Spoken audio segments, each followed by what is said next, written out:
So, I'm going to talk today about the parent wound, whether it's the mother or the father. I'm going to talk about what that looks like from an energetic perspective as an intuitive health medium and what I see on people when I read their energy and I pick up on that wound. It always shows up in the heart chakra. But I'm going to talk about what happens from childhood with that wound all the way into adulthood. So, I have a pretty significant mother wound that took me a good 10 to 15 years to heal from. Of many, the one that was the worst was that she stole my identity when I was in college, which caused me to have to drop out of college.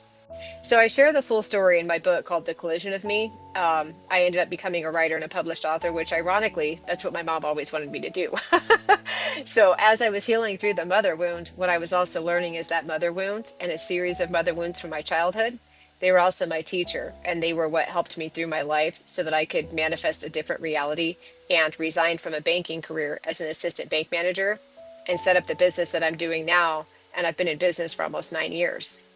But the thing is, as a child or even a teen or whatever age we are at, when we go through that wound with that parent, it imprints our energy and it puts us into a survival pattern because when we feel threatened or we're emotionally traumatized, the brain dials in and it operates in a way that we automatically go into like a fight or flight mode because we're trying to find a sense of safety, like we want to feel safe. And that shifts our behaviors. Not only the fight or flight, but if we're suffering in the heart, sometimes we'll comfort eat because that gives us a sense of love through eating the comfort foods and how our body chemically reacts. We sometimes like over explain ourselves because we feel like we're not being heard. So we talk too much, or we're the other extreme. We don't talk at all because we're afraid of our words. We're afraid of being seen. We're afraid of getting caught in the middle of conflict. It's like we're fearful. We're emotionally detached from our words and our heart because it was traumatized. There's that wound to the parent. Now, if the wound is abandonment, a lot of times that person will become a people pleaser because they're trying to reclaim that love that they did not receive from the parent. But what ends up happening is they're basically abandoning themselves because they don't put themselves first, they don't set boundaries, and they're people pleasing everybody, which vibrates in energy vampires and people that'll take advantage of them. And that puts them back into survival patterns. And while that happen, and I see this all the time with my clients, they'll attract a partner that mirrors the wound of the parent. And that partner treats them a lot like the parent. And so they stay in those fight or flight patterns and they stay in those behaviors because it feels familiar. It feels safe. So they don't recognize right away that they vibrated in somebody that's exactly like their parent. They don't see it right away because they're still in those fight or flight survival patterns.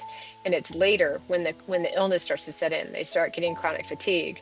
They get headaches, neck pain, back pain, autoimmune disease, mind fog, gut health issues. They're gaining weight because if they're comfort eating and then also stress and cortisol from being in those fight or flight patterns, they can't sleep, restless leg syndrome, neuropathy, Hashimoto's, thyroid issues, and sometimes it even goes up into cancer.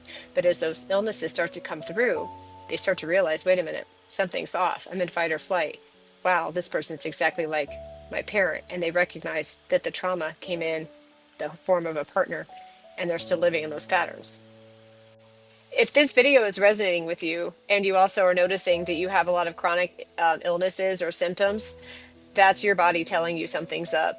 So listen to your behaviors. Go back and dial in to your fight or flight, your survival patterns. Listen to your behaviors. Listen to your physical symptoms because they're trying to tell you something. And by allowing yourself to become a student of your physical body and intuitively listen to your energy, that'll help you begin your healing journey so you can break that cycle and you can heal both energetically, emotionally, and physically.